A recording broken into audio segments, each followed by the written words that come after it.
Thank you, Sue. I enjoyed that video. So the topics of my 3 talks are all songs that I love. Last week, Some People by Cliff Richard. This week is Age of Reason by John Farnham. Yes. And next week is Running Up That Hill by Kate Bush. So I wanted to just share with you, in case you missed those words, because it really is sort of where I'm launching for this talk. What he's saying in the song is, from the day that we're born, we're heading down a track.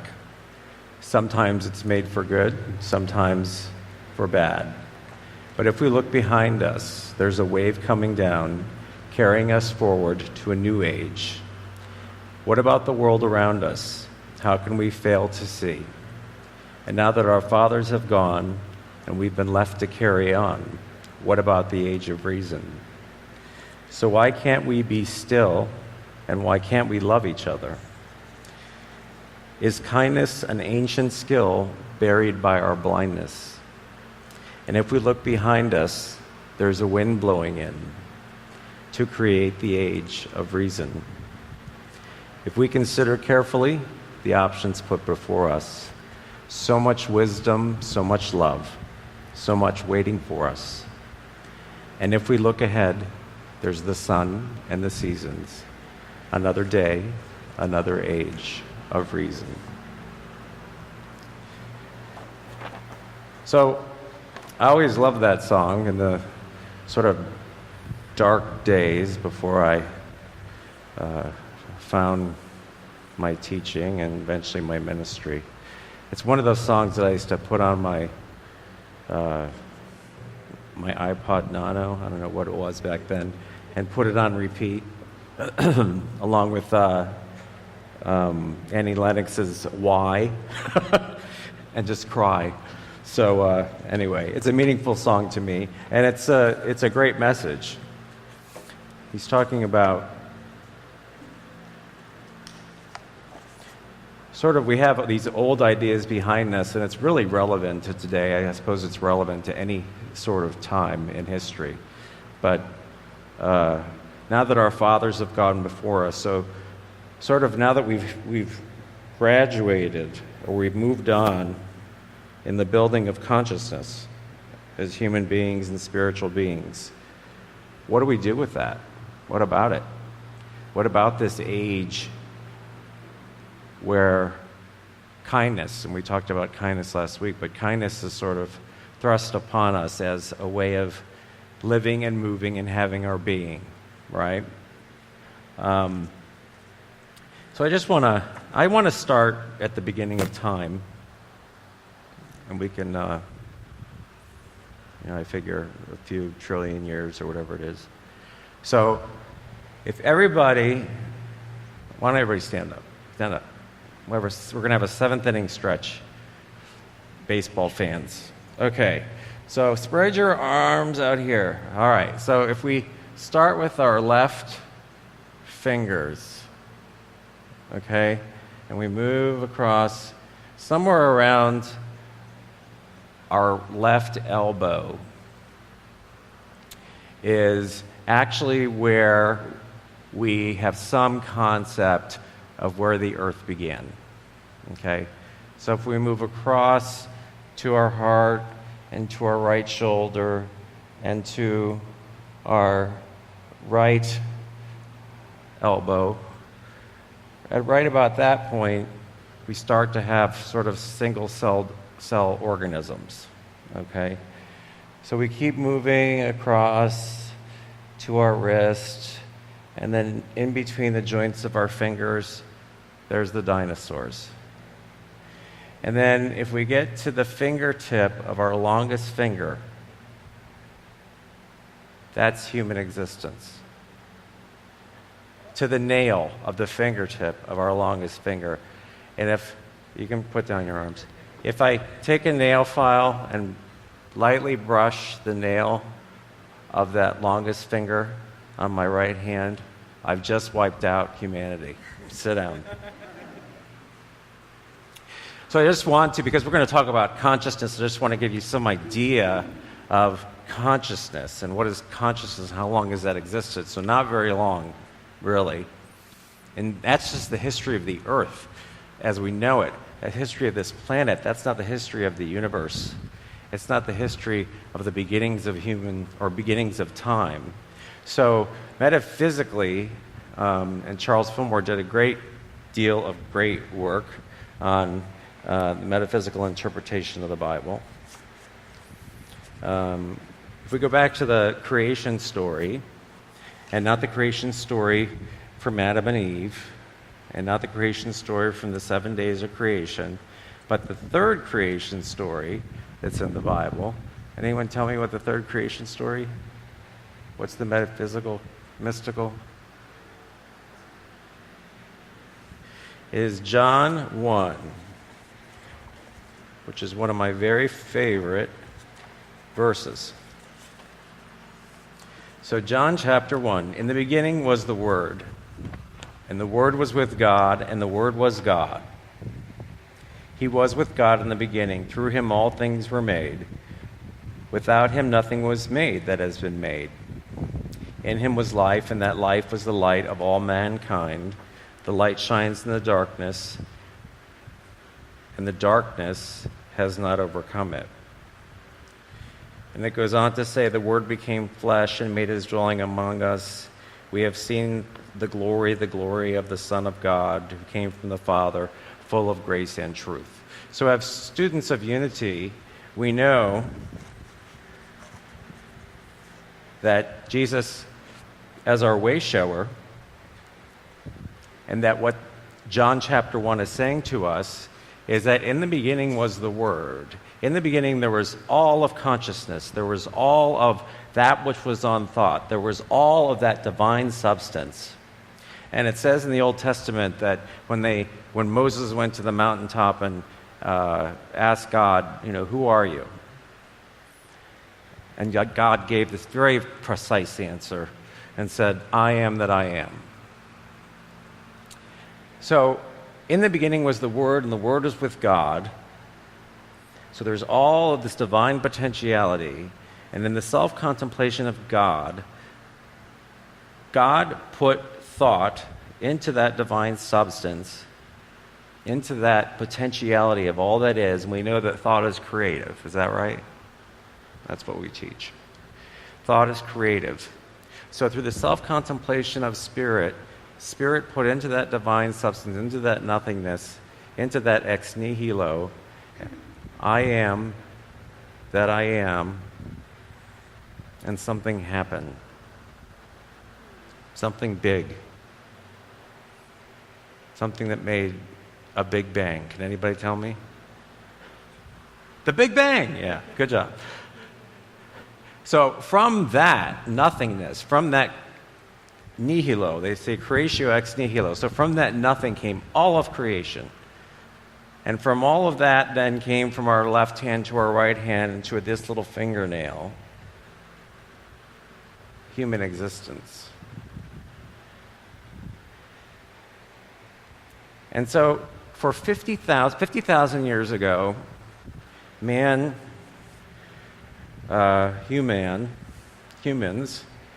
were running around and we were hunting and gathering our twigs and our berries, etc. And then we became more advanced and we found how to make tools and how to do other things. And so we've grown, and we grow into industry, and we grow into enlightenment, we grow into the Renaissance, and music came, and opera came, and all kinds of great things came in the arts. And with all of that, and with the advance of not only technology and industry, but thought, and the advance of thought, came this expanded consciousness and this expanded way of being. And that just didn't happen. It just didn't happen. It happened, of course, by evolution. But it's an interesting thing to know what was sort of happening on a cellular level.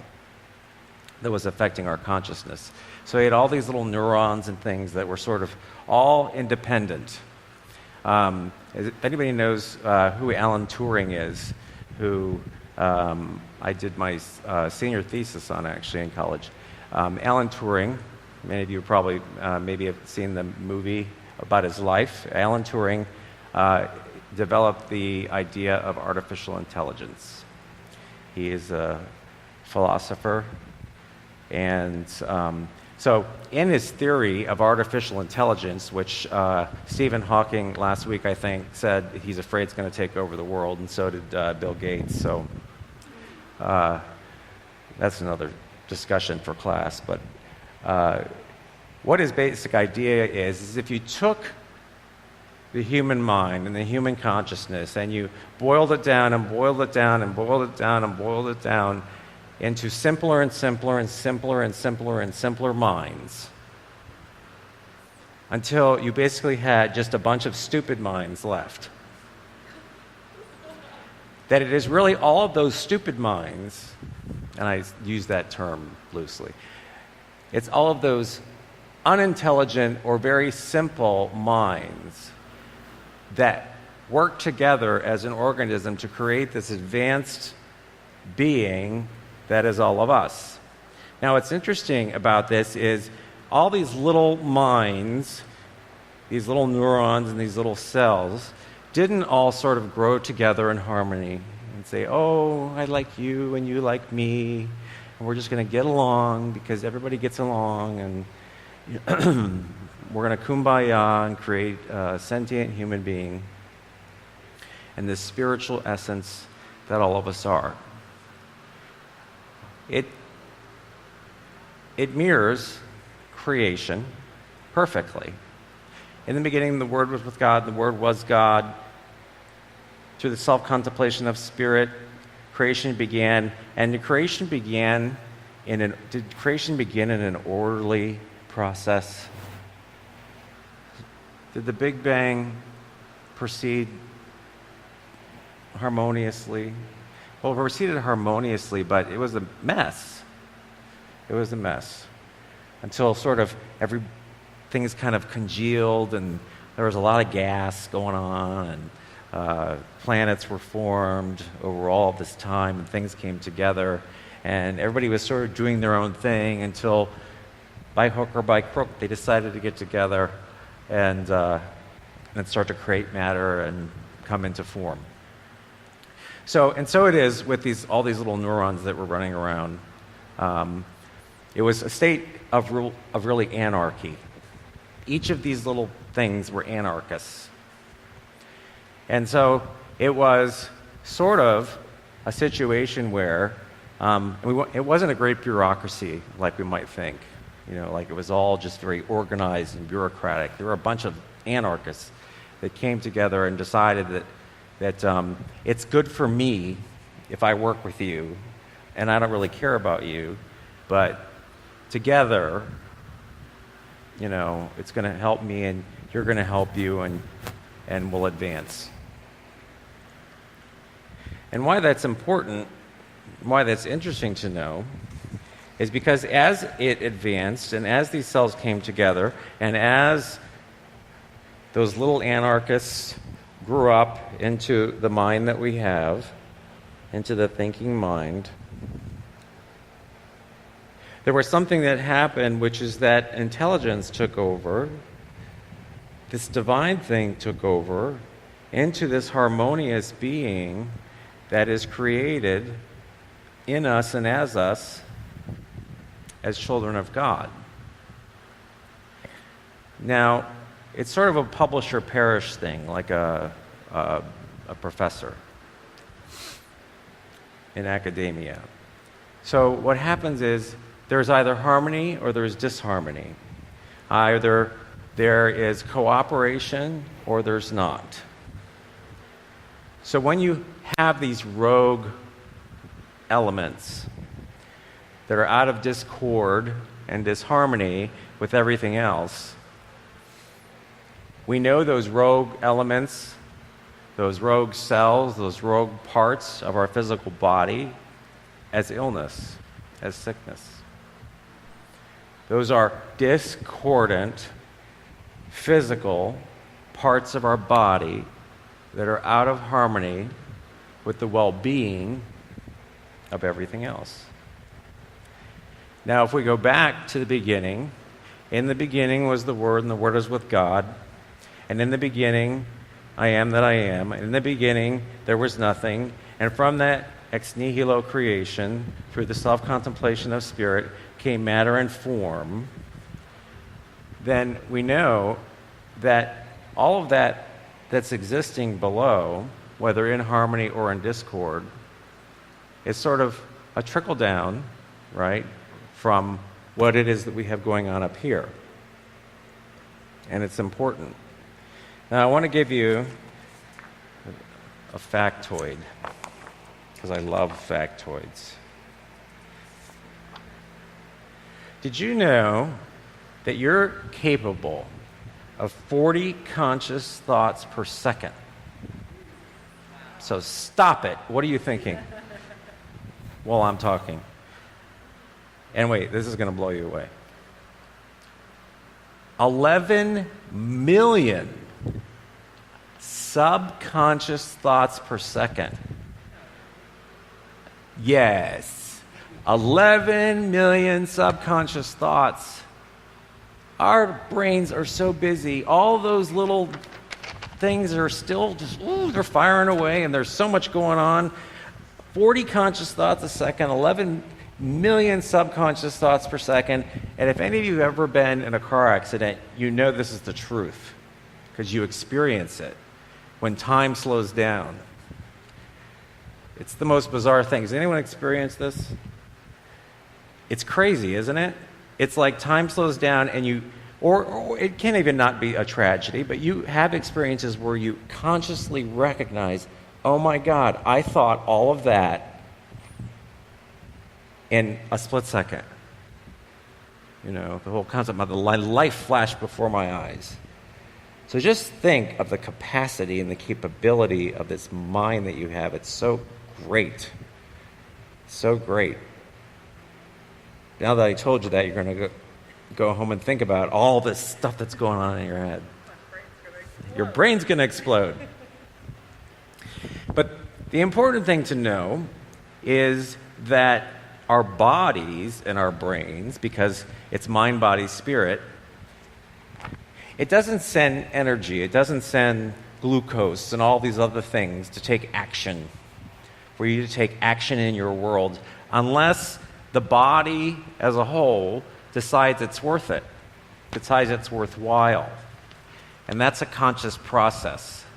So basically, you have 40 conscious thoughts a second, 11 million subconscious thoughts per second, but I'm very clearly taking definite action in this moment and in this time, formulating words which are spectacular and phenomenal, and I know enthralling, to talk to you, because I've made a conscious decision in my head and in my heart, and from that decision, in connection with all of those subconscious thoughts and everything else that's going on, I am sending the signals to my body to send the glucose and whatever else, serotonin and dopamine and all those things, to direct my body to move my hand and move my mouth and vibrate my vocal cords and be here.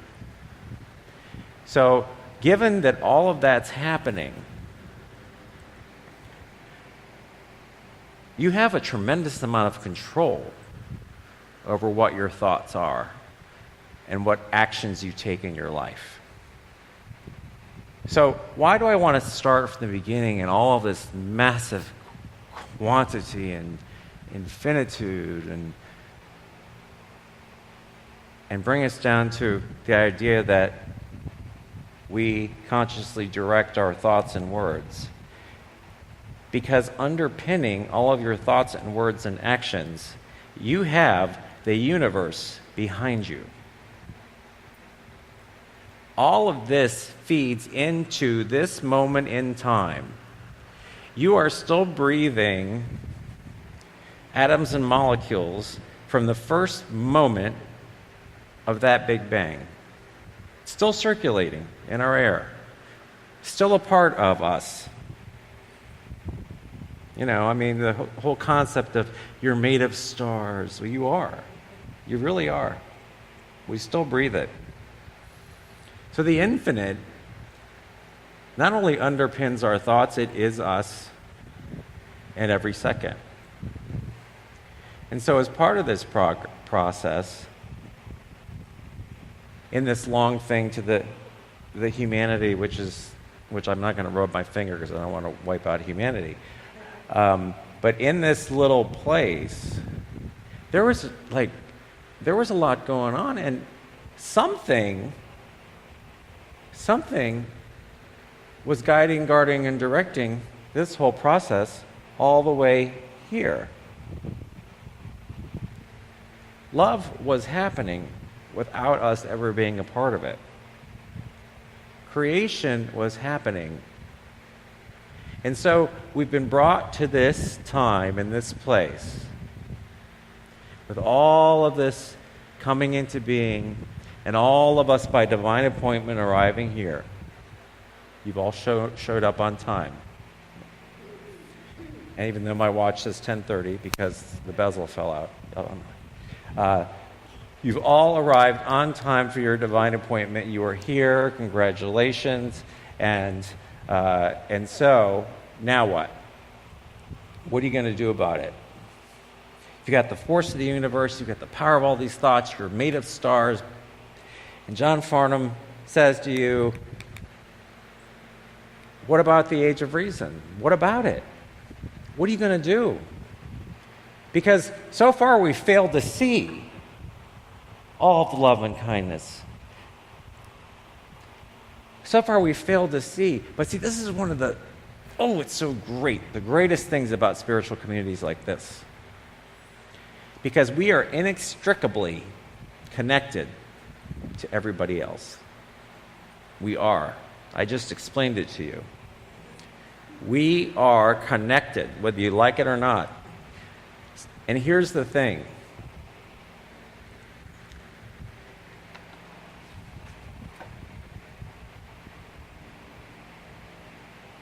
I just want to share this quote.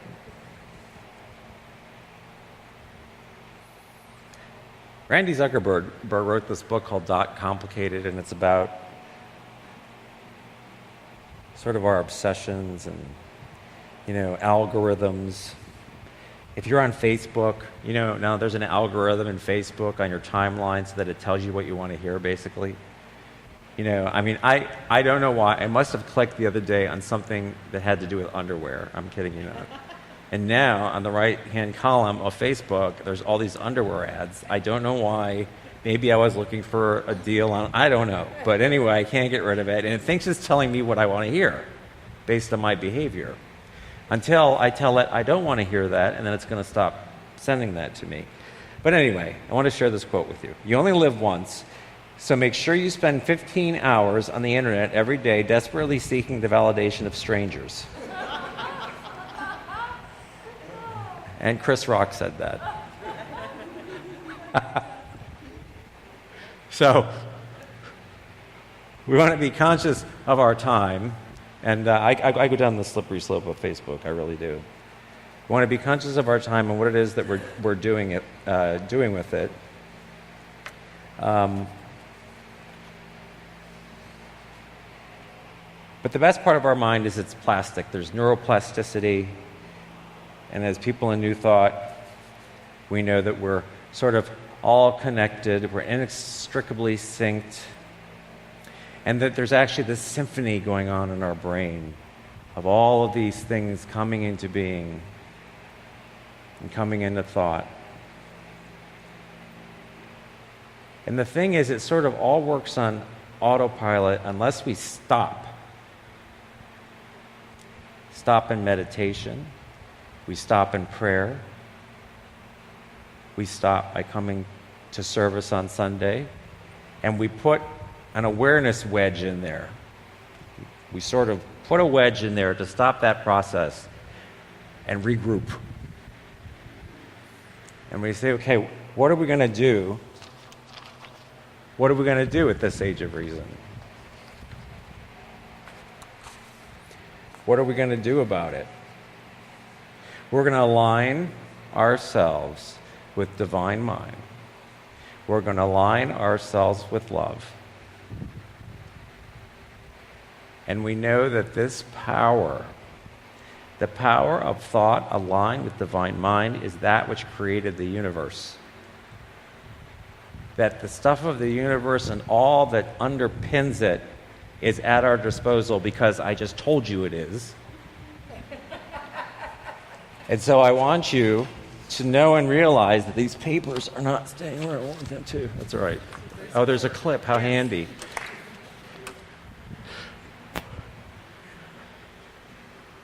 I just want you to be aware and conscious of that, and conscious of your power, which is nothing new. But see, I have to drive an awareness wedge into your life. Like I have to drive it into my life. In my house, we have the spiritual pause button. Joe and I, because we're both so perfect angels. Because I told you that. But when we're not, and we're in a mood for whatever reason, we have a spiritual pause button that we put on. Like with my window people.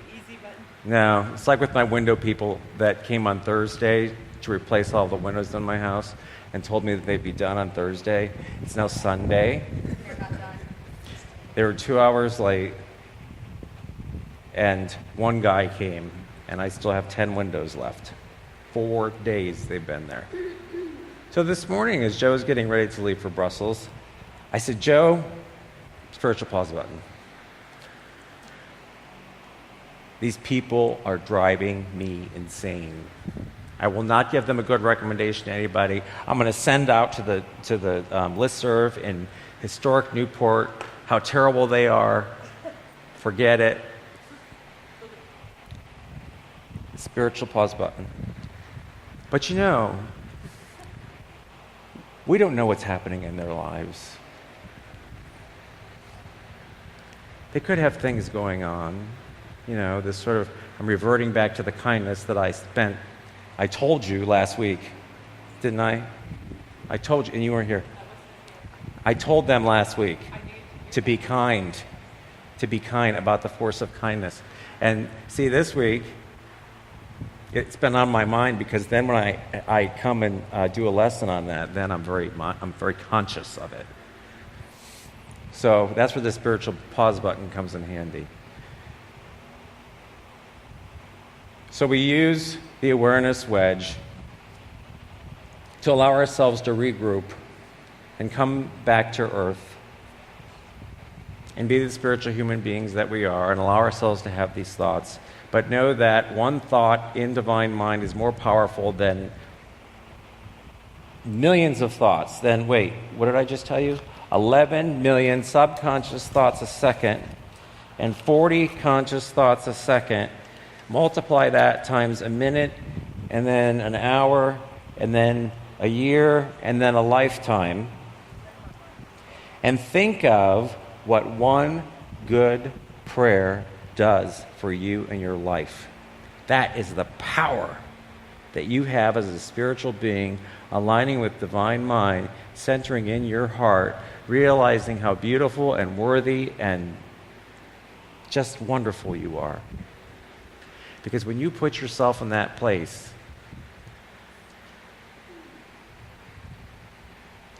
this massive amount of neurons firing and universes happening and atoms coming together and all of these things don't matter. So now we're going to do some prayer and meditation because I told you to.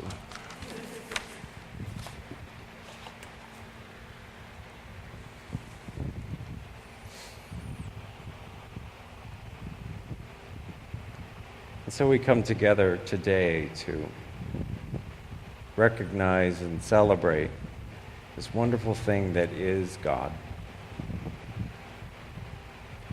This prevailing kindness, this chaos and harmony.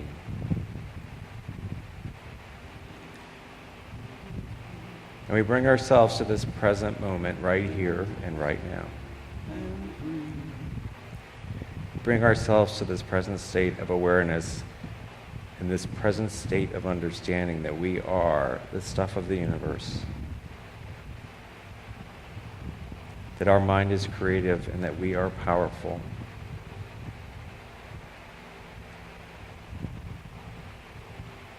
We understand and accept how much we are capable of.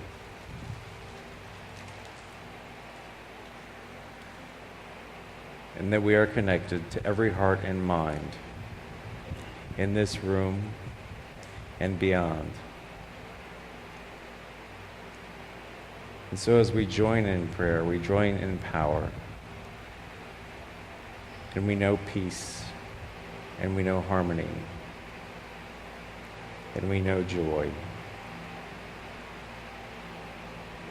And just as the universe came into creation ex nihilo, from nothing, we call forth these things into our lives and into our community.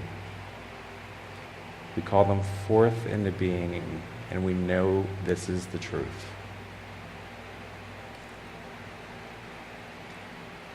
We're blessed to be the keepers. We are blessed to hold the high watch. And so just for a second, let's take that centeredness and that love and that peace into the silence.